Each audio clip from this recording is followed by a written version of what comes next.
नमस्कार।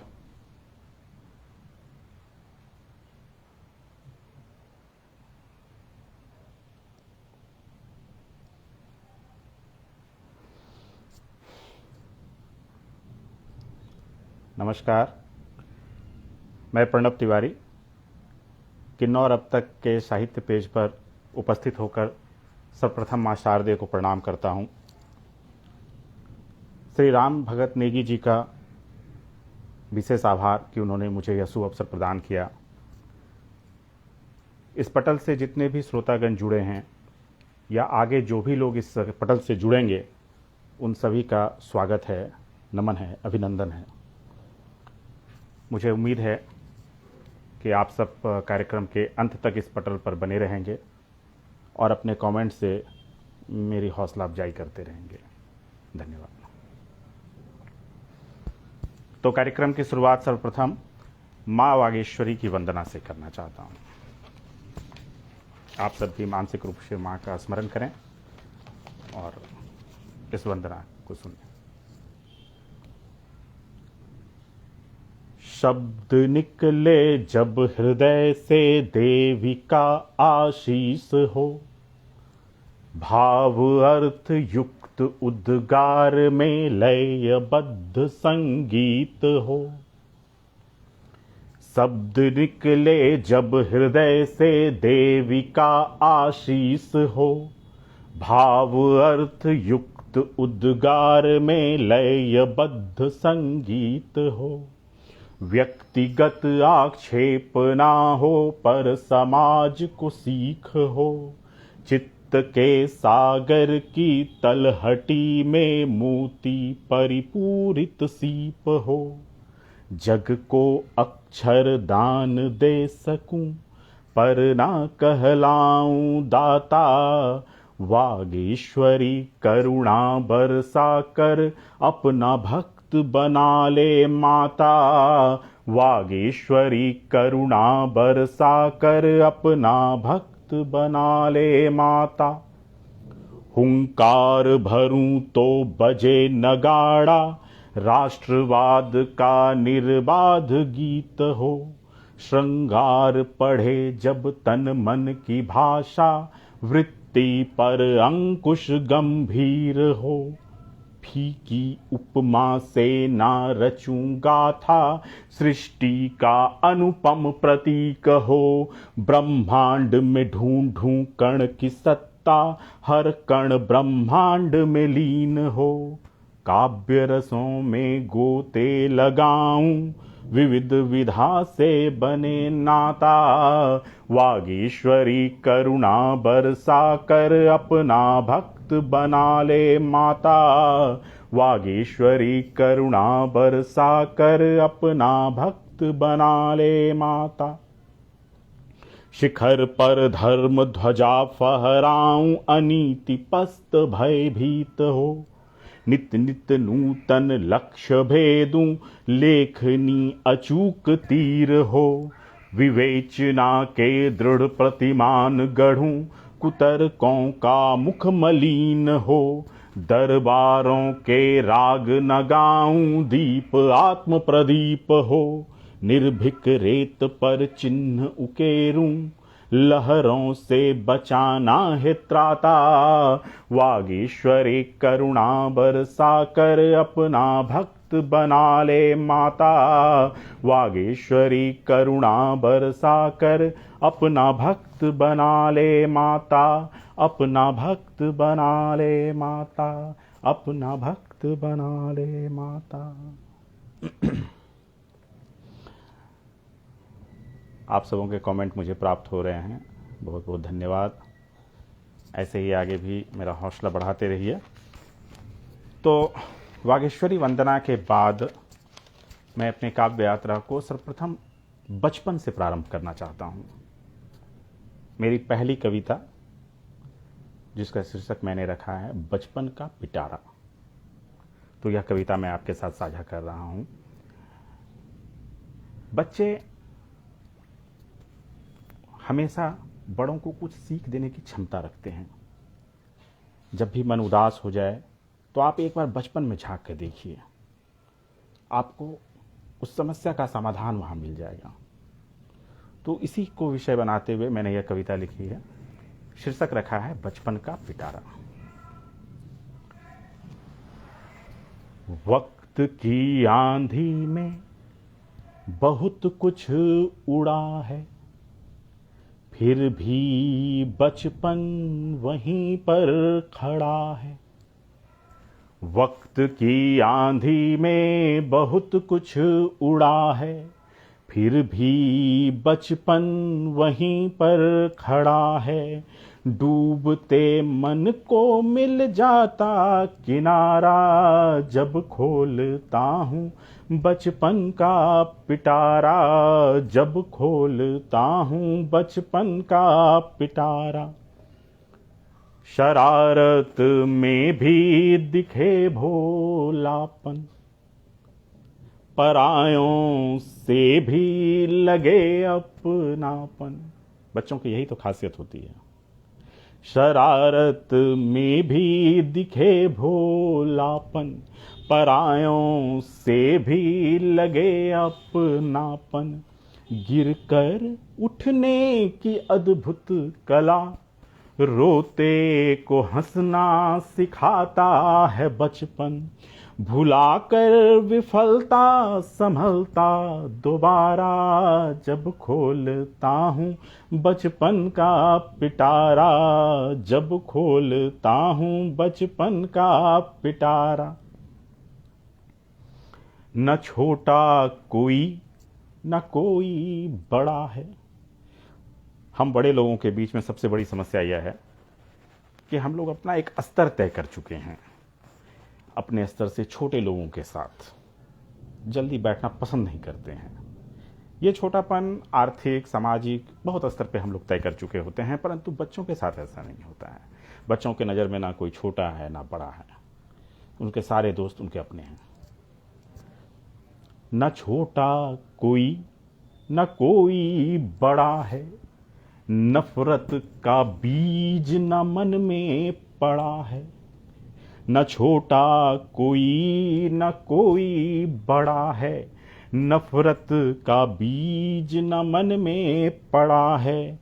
अमीरी गरीबी की ना कोई चर्चा, सुदामा का टंडुल पाने कान्हा अड़ा है।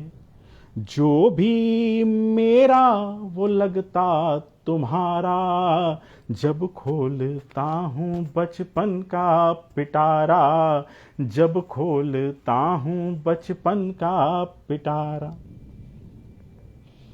अकेले खड़ा मित्र की राह निहारे, कभी देखता सूर्य कभी गिनता तारे।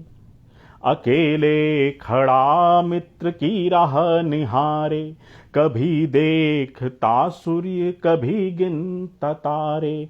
नहीं छोड़ता आस अंतिम पहर तक, नए खेल का चित्र मन में उभारे। डगमगाते हौसले को मिलता सहारा, जब खोलता हूँ बचपन का पिटारा, जब खोलता हूँ बचपन का पिटारा। कभी सच बोला कभी बातें छुपाई। यहाँ मैं पूरे ईमानदारी के साथ ऐसा कहना चाहता हूँ। मैं ये नहीं कहूँगा कि मैंने बचपन में हमेशा सच ही बोला है, और मैं क्या, सारे बच्चे ऐसा करते हैं।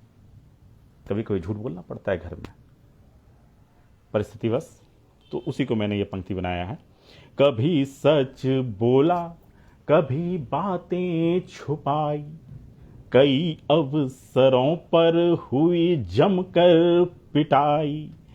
भले पीड़ा में दिल फफक कर रोया, रिश्तों के दरमियान नहीं कोई खाई। विरोधी भी लगने लगता है प्यारा, जब खोलता हूँ बचपन का पिटारा, जब खोलता हूँ बचपन का पिटारा। और बच्चों के खेल देखिए कैसे निराले होते हैं। बकरे की सवारी, पिल्ले का घर, बकरे की सवारी पिल्ले का घर, मिट्टी की रोटी गुड़िए कावर, तितलियों के पंखों पे सपनों की दुनिया, नए राहों पर ना भटकने का डर, कल्पना के क्षितिज पर चमके सितारा, जब खोलता हूँ बचपन का पिटारा, जब खोलता हूँ बचपन का पिटारा।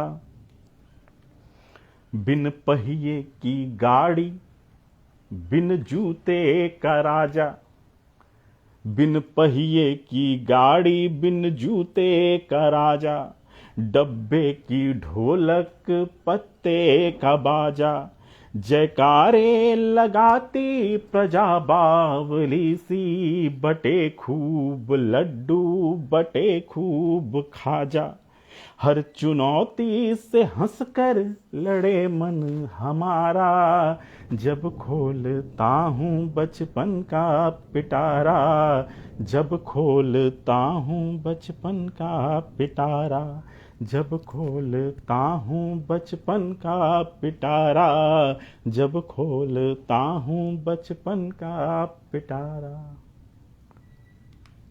धन्यवाद। राम भगत नेगी शर का निरंतर कमेंट आ रहा है। राकेश रोशन जी जुड़े हुए हैं, विकास झा जी हैं, दीप्ति तिवारी सुन रही हैं।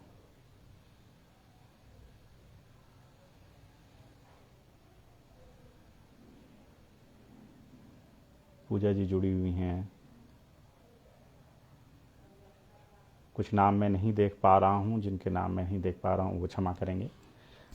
मैं बाद में सभी के कमेंट पढ़कर निसंदेह उन्हें धन्यवाद ज्ञापित करूँगा। तो इस कविता के बाद, बचपन के बाद, अब मैं पिता के ऊपर कुछ बात करना चाहता हूँ।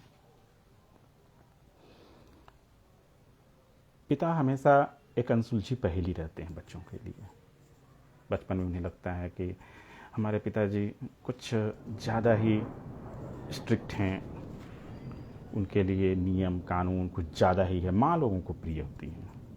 पर उम्र बढ़ने के साथ साथ लोग पिता के महत्व को समझ पाते हैं। फिर उन्हें एहसास होता है कि पिता ने जो भी किया वो केवल हम लोगों के लिए किया, और तब फिर पिता का सम्मान उनकी नज़र में और भी बढ़ जाता है।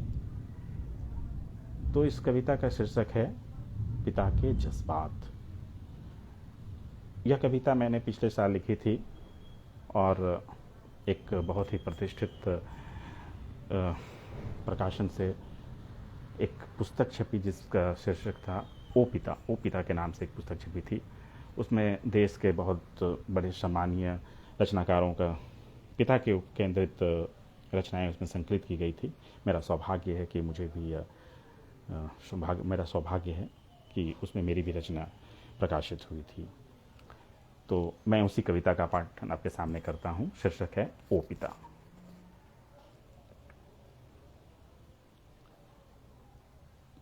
पिता के जज्बात। स्नेह दर्शाने का तरीका सबसे हटकर, मुख्यतः मां से हटकर, पर मैंने यहां पर लिखा है सबसे हटकर। स्नेह दर्शाने का तरीका सबसे हटकर, पिता जज्बात नहीं जताते कहकर, पिता जज्बात नहीं जताते कहकर। नियम कायदों की सूची प्रकाशक, अनुशासन के सिद्ध उपासक। बचपन में तो हमें ऐसा ही लगता है। नियम कायदों की सूची प्रकाशक, अनुशासन के सिद्ध उपासक, निगरानी रखे बनकर प्रहरी, सदैव जागरूक सशक्त प्रशासक, बागडोर को संभाले रहते कसकर, पिता जज्बात नहीं जताते कहकर, पिता जज्बात नहीं जताते कहकर। संतान छुए नित नई ऊंचाई, न्यौछावर उन पर सारी कमाई। पिता का उद्देश्य तो जीवन में यही है कि वो अपनी सारी कमाई अपने बच्चों के पीछे लगा देते हैं, अपने बच्चों के भविष्य को बनाने में लगा देते हैं। संतान छुए नित नई ऊंचाई, न्यौछावर उन पर सारी कमाई। भविष्य के निर्माण की खातिर भाग्य से ठनी रहती लड़ाई। सुमन बिछाते कांटों पर चलकर, पिता जज्बात नहीं जताते कहकर। पिता जज्बात नहीं जताते कहकर। फूटने को व्याकुल कोपल। पिता अपनी समस्त इच्छाओं का दमन करते हैं अपने बच्चों की खुशी की खातिर। अपने जवानी में अपने समस्त इच्छाओं का दमन करते हैं। उन्हें लगता है कि आज मैं बच्चों के लिए कुछ करूंगा तो बाद में बुढ़ापे में बच्चे तो मुझे लौटाएंगे ही। फूटने को व्याकुल कोपल, कूकने को आतुर कोयल। इच्छाओं पर परतें डाले, छुपाते सीने में भाव कोमल। फूटने को व्याकुल कोपल, कूकने को आतुर कोयल।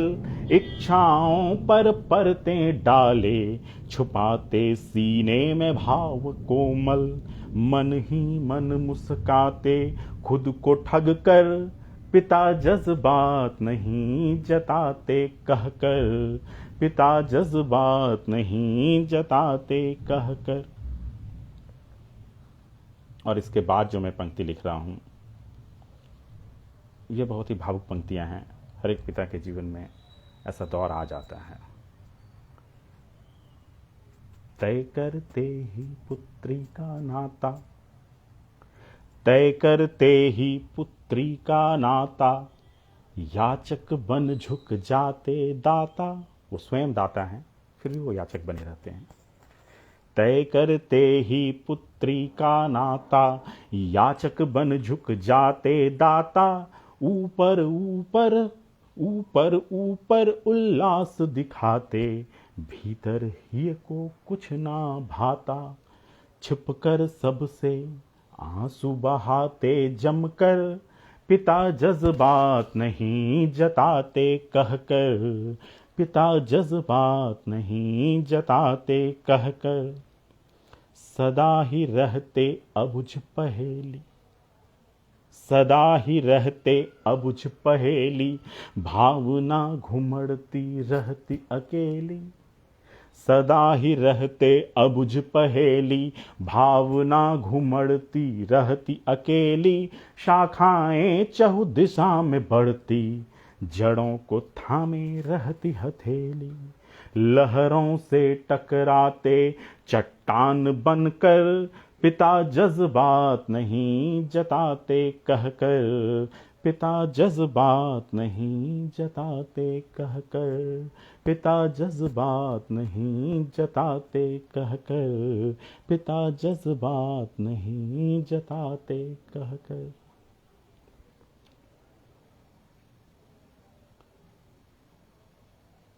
इस बीच राकेश कुमार चौबे जी जुड़ चुके हैं, दीप्ति जी जुड़ी हुई हैं,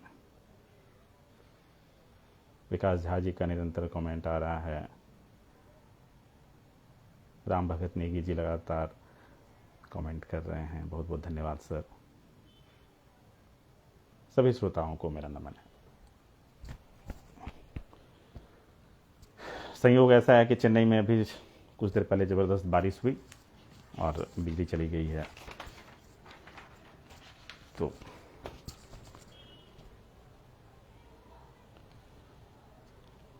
क्षमा करें।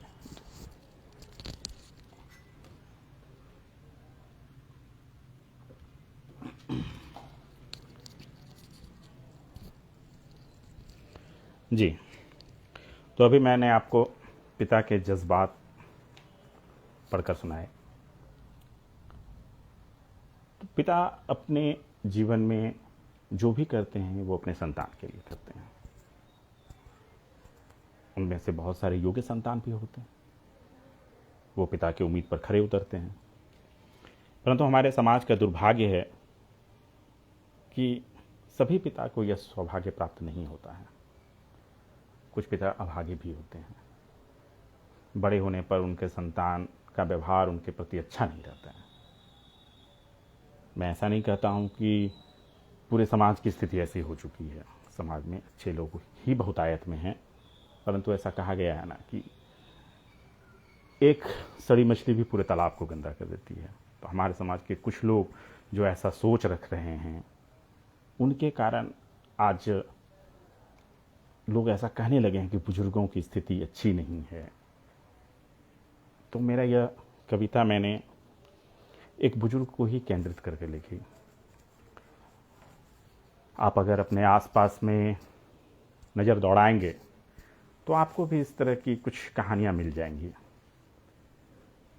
एक पंक्ति मैंने बचपन में कभी सुनी थी, बिछने लगे हैं बिस्तर दलान में, बुजुर्गों के लिए नहीं कमरा मकान में। और यह पंक्ति मेरे मन में गहराई तक उतर गई। ऐसा मुझे लगा कि कितना दर्द है इस पंक्ति में कि बिछने लगे हैं बिस्तर दलान में, बुजुर्गों के लिए नहीं कमरा मकान में। तो बाद में जब मैंने कविता लेखन प्रारंभ किया तो मेरी यह पहली कविता है। मैं इसे पहली कविता का नाम दे सकता हूं क्योंकि उसके पहले तो बस कुछ ऐसे ही अधकचरा सा लिख दिया करता था। इस कविता के बाद मैंने कविताओं को संकलन करना शुरू किया, तो मैं इसे अपनी पहली कविता कह सकता हूं। इसका शीर्षक है बुजुर्गों के लिए नहीं कमरा मकान में। यह एक बुजुर्ग की कथा है, उनके अंतिम समय का, यानी कि उनके मृत्यु के 2-3 साल पहले की घटनाक्रम का वर्णन है। आमतौर पर आप भी ऐसा देखे होंगे कि कुछ संतान अपने पिता से यह जिद करते हैं कि वो अपनी संपत्ति उनके नाम कर दें, उनके जीते जी ही। पर पिता का कहना होता है कि मेरे बाद तो सब कुछ तुम्हारा ही है। तो कुछ घरों में इसको लेकर के विवाद काफ़ी बढ़ जाता है, और जब विवाद बढ़ जाता है तो उसमें से जो भी स्वाभिमानी लोग होते हैं उनकी स्थिति बदतर हो जाती है, क्योंकि वो अपने स्वाभिमान के कारण अपने पुत्र से समझौता करने के लिए तैयार नहीं होते हैं। उनको लगता है कि आज मेरा बेटा हमसे ऐसा सवाल करने लगा, और वहीं से उनका दुखद यात्रा उनकी शुरू हो जाती है। तो ऐसे ही बुजुर्ग के लिए यह कथा है, बुजुर्गों के लिए नहीं कमरा मकान में। बिछने लगे हैं बिस्तर दलान में, बिछने लगे हैं बिस्तर दलान में, बुजुर्गों के लिए नहीं कमरा मकान में। बेटों को है नौकरी सरकारी, बेटों को है नौकरी सरकारी, फिर भी दिखाते हर पल लाचारी। निकृष्ट स्वार्थ की म्यान में तलवार दोधारी, जायदाद की लालच ने मति उनकी मारी। बाप की अर्जित संपत्ति पर अधिकार जताते गुमान में, बुजुर्गों के लिए नहीं कमरा मकान में। वो छोटी छोटी बातों का विस्तार करें, वो छोटी छोटी बातों का विस्तार करें, शब्द बाणों से प्रहार करें। हस्ताक्षर न करने की सजा मैंने पाई, यही तो गुनाह हो गया कि अपने बेटे का बात नहीं माने। हस्ताक्षर न करने की सजा मैंने पाई, एक तरफ कुआं तो एक तरफ खाई। केवल घातक शूल ही दिखते उजड़े बगान में, बुजुर्गों के लिए नहीं कमरा मकान में। घुमाया था जिनको उठाए बाह में, उसमें पिता की मानसिक स्थिति यही होती है, अक्सर वो यही बात सोचते हैं। घुमाया था जिनको उठाए बाह में, कांटे बिछा रहे वही जीवन की राह में। जिनकी जरूरतें थी मेरी जिम्मेदारी, उन्हें मेरी बीमारी भी लगने लगी भारी। दवा का जिक्र तक नहीं खुदगर्ज बयान में, बुजुर्गों के लिए नहीं कमरा मकान में। और पिता और पुत्र के विवाद के बीच सबसे बुरी स्थिति होती है मां की। एक तरफ तो वो बार बार अपने पुत्र को माफ करती है, हालांकि पुत्र क्षमा नहीं मांगते हैं, परंतु मां का दिल है, वो बार बार अपने बच्चे को क्षमा करती है, पर वो पति का भी साथ नहीं छोड़ सकती है। तो उसकी स्थिति ऐसी होती है जैसे वो बीच मझधार में हो, और अंत में जब वो बार बार अपमानित होती है तो उनके मन में क्या विचार आता है, इसको मैंने लिखने का प्रयास किया है। वो बुजुर्ग कह रहे हैं, मेरी संगिनी लगा बैठी है मरने की आस, मेरी संगिनी लगा बैठी है मरने की आस, विचरती है ऐसे जैसे हो जिंदा लाश, थक गई आंखें उसकी करके प्रेम की तलाश, कपूतों का दुर्व्यवहार कैसे आए रास, कहती है मुझसे छोड़ आओ मुझे शमशान में, बुजुर्गों के लिए नहीं कमरा मकान में। मैं भी सोचने लगा हूं यही, मैं भी सोचने लगा हूं यही, छोड़ जाए वो मुझे पहले ही, वरना कहां जाएगी अभागन। मैं भी सोचने लगा हूं यही कि छोड़ जाए वो मुझे पहले ही, वरना कहां जाएगी अभागन। उसके लिए तो ना घर होगा ना आंगन, दूध के कर्ज के बदले निवाला भी ना मिलेगा दान में, बुजुर्गों के लिए नहीं कमरा मकान में, बुजुर्गों के लिए नहीं कमरा मकान में। यहां पर मैं एक बात कहना चाहता हूं, लोग अक्सर बेटे बहू के बारे में बोलते हैं, बेटे बहू को कोसते हैं, परंतु मैंने इस कविता में कहीं बहू का जिक्र नहीं किया है, मैंने केवल बेटे को, क्योंकि मेरा ये मानना है, व्यक्तिगत मेरा ऐसा मानना है कि दोषी बेटा ही होता है। बहू तो दूसरे घर से आई है, अगर बेटा अपने माँ बाप के बारे में चिंता नहीं कर रहा है तो दोषी बेटा है। इसलिए मैंने बहू को कहीं भी इसमें नहीं घसीटा है। बेटों का मोह है छलावा, अक्सर समाज में ऐसा देखने के लिए मिलता है, हालांकि अब दशा बहुत बदल चुकी है, पर पहले ऐसा देखने के लिए मिलता था और कुछ हद तक अभी भी ऐसा देखने के लिए मिलता है कि लोग एक बेटे के लिए कई बेटियों की फौज तैयार कर देते हैं। 8-10 बेटी के बाद भी अगर एक बेटा होता है तो लोग उतने दिन तक इंतजार करते हैं, उन्हें लगता है कि मेरा वंश बढ़ाने वाला आएगा। परंतु उस पिता की स्थिति देखिए जो अब ये बोलने के लिए मजबूर है कि बेटों का मोह है छलावा, बेटों का मोह है छलावा, बेटियों का आया है बुलावा, पर सोचता हूं कैसे रहूं कन्या के गांव में।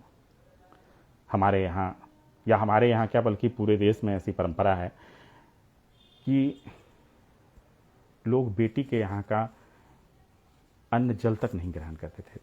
पहले बहुत हद तक अब भी कहा जाता था कि बेटी के यहाँ का पानी भी नहीं पीना चाहिए, अगर पिता ने कन्यादान कर दिया तो उसे ये अधिकार नहीं है कि वो अपनी बेटी के यहाँ पानी भी पिए।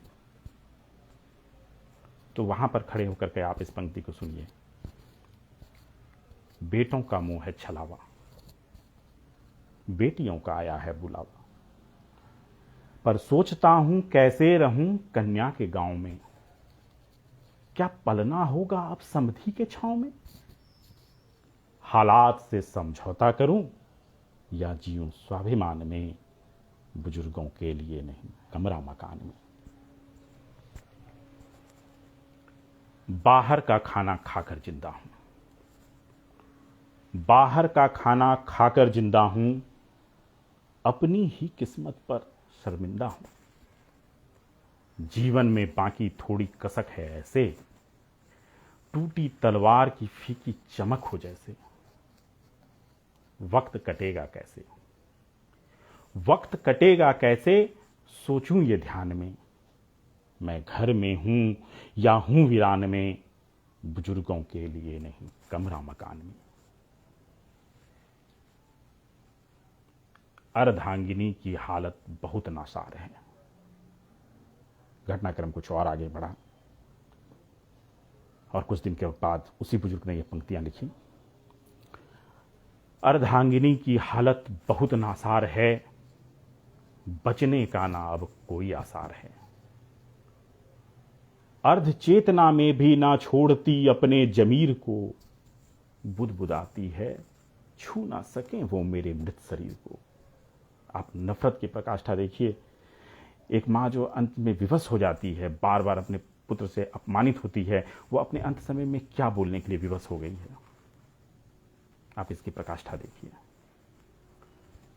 अर्धांगिनी की हालत बहुत नासार है, बचने का ना अब कोई आसार है। अर्ध चेतना में भी ना छोड़ती अपने जमीर को, बुदबुदाती है छू ना सकें वो मेरे मृत शरीर को। सांसें साथ छोड़ रही, सांसें साथ छोड़ रही, केवल आत्मसम्मान ही रह गई जान में, बुजुर्गों के लिए नहीं कमरा मकान में। कलयुग में यही रीत चली, कलयुग में यही रीत चली, कृष्ण झूठा और कंस सही। खत्म हो गई मेरी कहानी, मछली तड़प रही बिन पानी। जीने की अंतिम वजह गई, जीने की अंतिम वजह गई, अब शून्य ही शेष अवसान में, बुजुर्गों के लिए नहीं कमरा मकान में, बुजुर्गों के लिए नहीं कमरा मकान में। धन्यवाद। आपने तल्लीनता से इस मार्मिक कविता को सुना।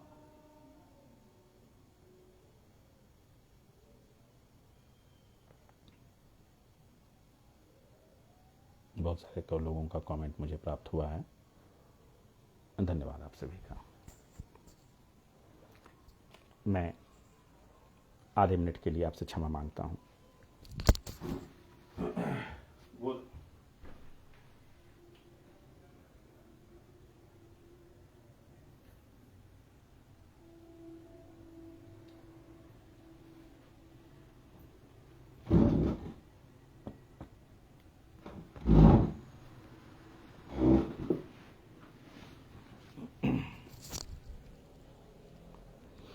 जी हाँ,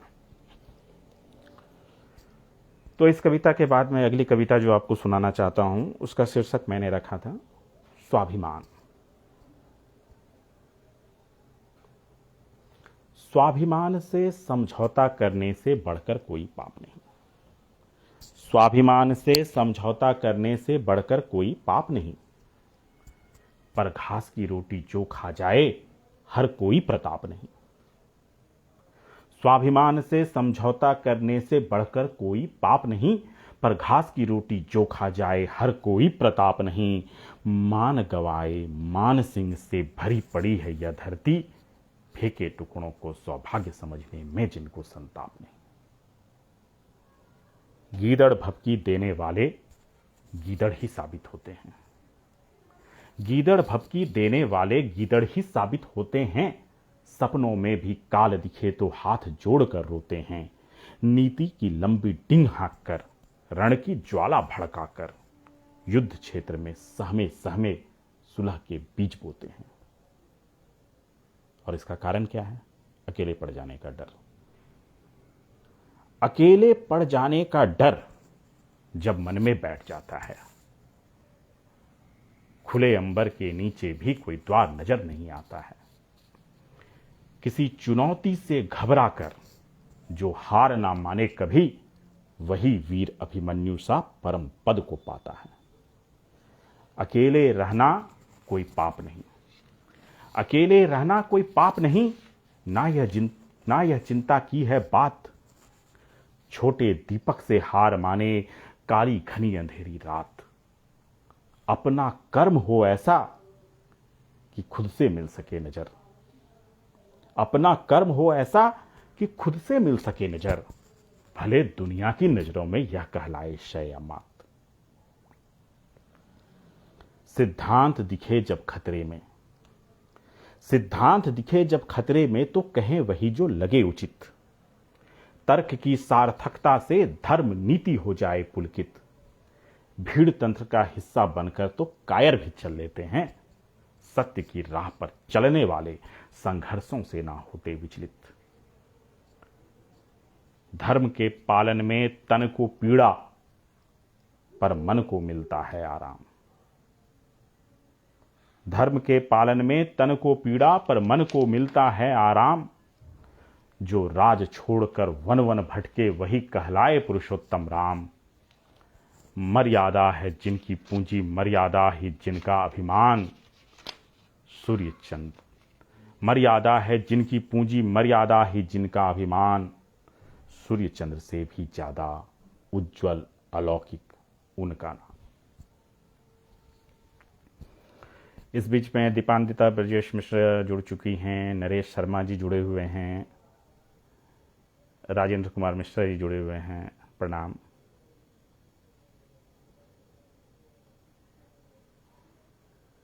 बहुत बहुत धन्यवाद आप सबों का। मैं अगली कविता जो आपको सुनाना चाहता हूं, उस कविता का शीर्षक मैंने रखा है कोशिश।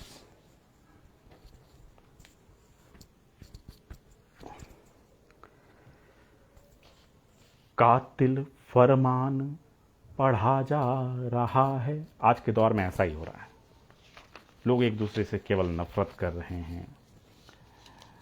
खास करके ये सोशल मीडिया का युग आ जाने के बाद समाज में नफरत कुछ ज़्यादा ही फैल गया। इससे बचना चाहिए लोगों को। अनावश्यक के विवाद में फंसने से, उलझने से बचना चाहिए। इससे आपसे सौहार्द बना रहेगा। तो समाज में चलने के लिए मेरी क्या कोशिश है, मैं ये बताना चाह रहा हूं। कातिल फरमान पढ़ा जा रहा है, कातिल फरमान पढ़ा जा रहा है। मैं नीति बांचने की कोशिश में हूं। कातिल फरमान पढ़ा जा रहा है, मैं नीति बांचने की कोशिश में हूं। वक्त का दरिया बहा जा रहा है, मैं पुल बांधने की कोशिश में हूं। मैं पुल बांधने की कोशिश में हूं। पुराने संबंधों ने छेड़े नव तराने, हृदयासन पर बैठे बने बेगाने। पुराने संबंधों ने छेड़े नव तराने, हृदयासन पर बैठे बने बेगाने। समय लुटाया जिनके इशारों पर, उन्होंने मसरूफियत के किए बहाने। गड्ढों का फैलाव बढ़ा जा रहा है, गड्ढों का फैलाव बढ़ा जा रहा है। मैं इन्हें लांघने की कोशिश में हूँ। वक्त का दरिया बहा जा रहा है, मैं पुल बांधने की कोशिश में हूँ। आँखों के किनारों की सूखी नमी, ख्वाबों में भी नजदीकियां कमी। आँखों के किनारों की सूखी नमी, ख्वाबों में भी नजदीकियां कमी। कभी खुले रहते थे जो पन्ने, उन पर भी गर्द की परतें जमी। कोहरा पुतलियों तक चढ़ा रहा है, कोहरा पुतलियों तक चढ़ा रहा है। मैं दूर तक झांकने की कोशिश में हूँ। कातिल फरमान पढ़ा जा रहा है, मैं नीति बांचने की कोशिश में हूँ। वक्त का दरिया बहा जा रहा है, मैं पुल बांधने की कोशिश में हूँ। भूप के चुनाव में ज्यादा है रंग, ये आज की राजनीति पर एक व्यंग है। आप ऐसा देख लीजिए कि जितने भी लोग राजनेता बनने के होड़ में आते हैं, उनमें से उनकी अधिकांश की पृष्ठभूमि क्या है? बहुत सारे लोग आपराधिक छवि वाले हैं, करप्शन में पांव से लेकर सिर तक डूबे हुए हैं। तो ऐसे ही लोगों को मैंने रंग कहा है। यहाँ मेरे कहने का तात्पर्य ये नहीं कि वो बहुत गरीब हैं, पर जिन्होंने करप्शन से ही जीवन भर धन कमाया हो उन्हें गरीब ना कहेंगे तो क्या कहेंगे। भूप के चुनाव में ज्यादा है रंक, उथले तालाब में गहरा है पंख। भूप के चुनाव में ज्यादा है रंक, उथले तालाब में गहरा है पंख। किसी की यहाँ कुछ बिसात नहीं, लेकिन फुफकारते और मारते हैं डंक। अंक नित नित घटा जा रहा है, अंक नित नित घटा जा रहा है। मैं श्रेणी आंकने की कोशिश में हूँ, वक्त का दरिया बहा जा रहा है। मैं पुल बांधने की कोशिश में हूँ। नवीन ने पुरातन से करके प्रतिकार, सूक्ष्म स्वरूप को दिया विस्तार। पहले गांव समाज में लोगों की ज़रूरतें कम थी, लोग खुशहाल थे। आज लोगों ने अपनी ज़रूरतों को बहुत बढ़ा लिया है और उसका खामियाजा भी उन्हें भुगतना पड़ता है। स्वास्थ्य की समस्याएं, वक्त की समस्याएं, बहुत सारी समस्याएं बढ़ गई हैं। तो यहाँ से मैंने ये पंक्ति लिया है, नवीन ने पुरातन से करके प्रतिकार, सूक्ष्म स्वरूप को दिया विस्तार। आडंबर के मकड़ जाल में फंसकर बृहद ढांचा दिख रहा बीमार। साधनों का अंबार लगा जा रहा है, साधनों का अंबार लगा जा रहा है। मैं कबाड़ छांटने की कोशिश में हूँ, वक्त का दरिया बहा जा रहा है। मैं पुल बांधने की कोशिश में हूँ। विश्वास की डोर कभी टूट ना पाए, विश्वास की डोर कभी टूट ना पाए। तम के आगोश में विवाह खो ना जाए, विश्वास की डोर कभी टूट ना पाए। तम के आगोश में विवाह खो ना जाए। अमावस के अस्तित्व को आंख दिखाकर चिराग मलिन चांद का हौसला बढ़ाए। आलोक का अस्तर फटा जा रहा है, आलोक का अस्तर फटा जा रहा है। मैं उसे टांकने की कोशिश में हूँ, वक्त का दरिया बहा जा रहा है। मैं पुल बांधने की कोशिश में हूँ, मैं पुल बांधने की कोशिश में हूँ, मैं पुल बांधने की कोशिश में हूँ।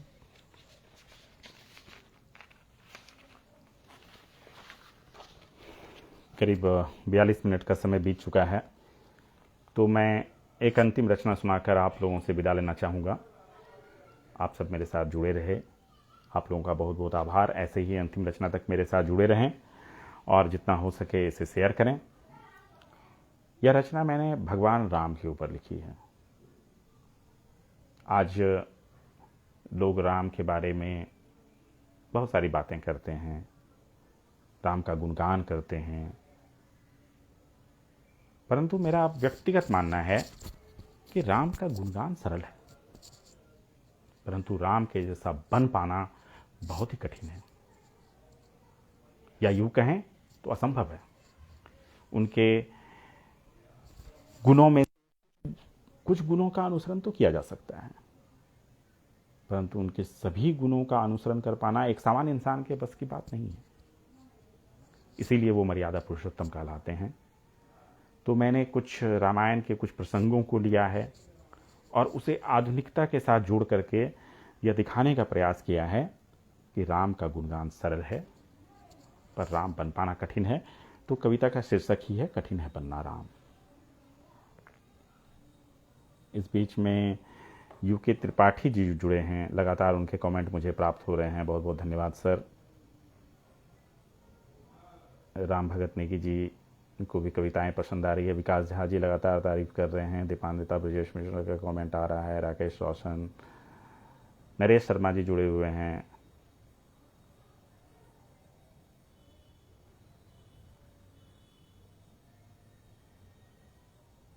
राकेश चौबे जी जुड़े हुए हैं। सभी लोगों का धन्यवाद, बहुत बहुत आभार। तो इस कविता का शीर्षक है कठिन है बनना राम। अनंत नाम इस दुनिया में, अनंत नाम इस दुनिया में, पर केवल सत्य राम का नाम। राम का गुणगान सरल, पर कठिन है बनना राम, कठिन है बनना राम।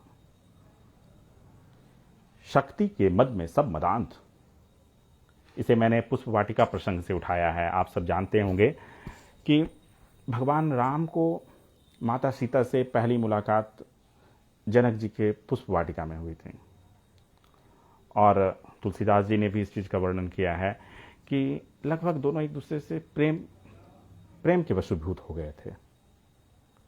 और फिर जनक की सभा में राम जी विराजमान थे, वहाँ धनुष तोड़ा जा रहा था, धनुष तोड़ने का आयोजन था। सभी राजा महाराजा उस पर पंजा चाहने का प्रयास कर रहे थे, पर कोई उसे हिला भी नहीं पा रहा था। अंत में जनक जी विवश होकर के यहाँ तक कह बैठे कि यह धरती वीरों से खाली हो चुकी है। राम उस सभा में मौजूद थे, सीता के प्रति उन्हें लगाव था। इसके बाद भी राम ने अपने मुख से एक शब्द भी नहीं कहा कि मैं इस धनुष को तोड़ सकता हूँ। वो अपने गुरु की आज्ञा का इंतजार करते रहे।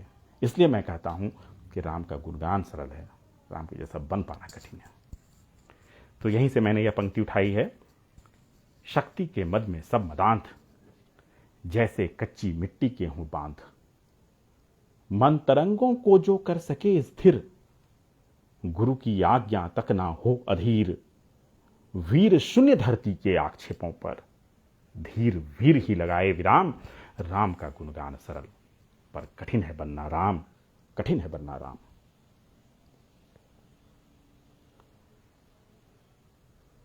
वहां से लौटने के बाद अयोध्या में बहुत ही बड़ा षड्यंत्र हुआ। भगवान राम को वनवास दिया गया, जबकि एक दिन पहले उन्हें अवध का राजा बनाया जा रहा था। उस समय के अवध का राजा होने का मतलब था करीब करीब संपूर्ण धरती का राजा, ऐसा कहा जाता है। आजकल लोग एक छोटे जमीन के टुकड़े के लिए भाई भाई लड़ पड़ते हैं। आप राम की स्थिति का सोचिए और फिर यह निष्कर्ष निकालिए कि राम के जैसा बन पाना कितना कठिन है। मनुज की आंखों में अब शर्म नहीं, मनुज की आंखों में अब शर्म नहीं। पिता की आज्ञा अब धर्म नहीं। अनुज के लिए संपत्ति छोड़े कौन, गृह शांति के लिए जो रह जाए मौन। ना कोई विप्लव ना संग्राम, राम का गुणगान सरल, पर कठिन है बनना राम, कठिन है बनना राम। सुचारू व्यवस्था के लिए विभक्त चार वर्ण, पाया किसी ने स्वर्ण तो किसी के हिस्से पर्ण। सभी प्राणी को समझकर ईश्वर का प्रतिमान, केवट निषाद सबरी को दे समुचित सम्मान। जिन्हें चार वर्णों में दिखे चारों पवित्र धाम। राम का गुणगान सरल, पर कठिन है बनना राम, कठिन है बनना राम। और एक किंवदंती है कि जब राम ने रावण का वध किया तो मृत्यु शैया पर लेटे हुए रावण के पास उन्होंने लक्ष्मण को भेजा था। उनका यह मानना था कि रावण प्रकांड पंडित है, उसे राजनीति की अच्छी समझ है, तो उनसे कुछ ज्ञान लेना चाहिए। आज के परिप्रेक्ष्य में ऐसा सोच कर देखिए, असंभव सा लगता है। अपने सबसे बड़े दुश्मन से कौन ज्ञान लेना चाहेगा। तो यहां से मैंने यह पंक्ति लिखी है कि हर व्यक्ति में कुछ गुण विशेष, राम को अपने शत्रु में भी गुण नजर आए। हर व्यक्ति में कुछ गुण विशेष, पर शत्रु में कहां कुछ दिखे शेष। महादंभी को देकर महादंड, कौन लेना चाहे ज्ञान अखंड। लंकेश से पाने को अंतिम ज्ञान, रामानुज उन्हें करें प्रणाम। राम का गुणगान सरल, पर कठिन है बनना राम, कठिन है बनना राम। और सबसे अंत में पूरे रामायण का सबसे दुखद प्रसंग, सीता के परित्याग का। क्या परिस्थितियां थी यह तो मैं नहीं कह सकता, परंतु राम राजा थे और उनके सामने एक समस्या आकर खड़ी हो गई थी कि स्वधर्म बड़ा या राजधर्म, स्वधर्म बड़ा या राजधर्म। इस सरल प्रश्न का बड़ा कठिन मर्म। प्रजापालक कहलाए ईश्वर का अवतार, सीने पर रख पत्थर जनमत को करे स्वीकार, परित्याग करके हृदय का। उस सीता का जिसके लिए वो रावण से भिड़ गए, जो असंभव था। स्वधर्म बड़ा या राजधर्म, इस सरल प्रश्न का बड़ा कठिन मर्म। प्रजापालक कहलाए ईश्वर का अवतार, सीने पर रख पत्थर जनमत को करे स्वीकार, परित्याग करके हृदय का क्षण मात्र ना कर सके विश्राम। राम का गुणगान सरल, पर कठिन है बनना राम, कठिन है बनना राम।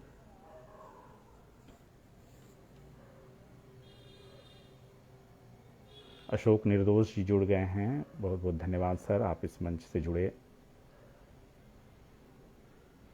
आप सबों के बहुत अच्छे अच्छे कमेंट मुझे प्राप्त हुए, आप सबों का तहे दिल से शुक्रिया। अब मुझे आज्ञा दीजिए, मैं इस काव्य यात्रा को यहीं विराम देता हूँ। पुनः मां शारदे को नमन करता हूँ। आप सब विशेषताओं को मेरा प्रणाम।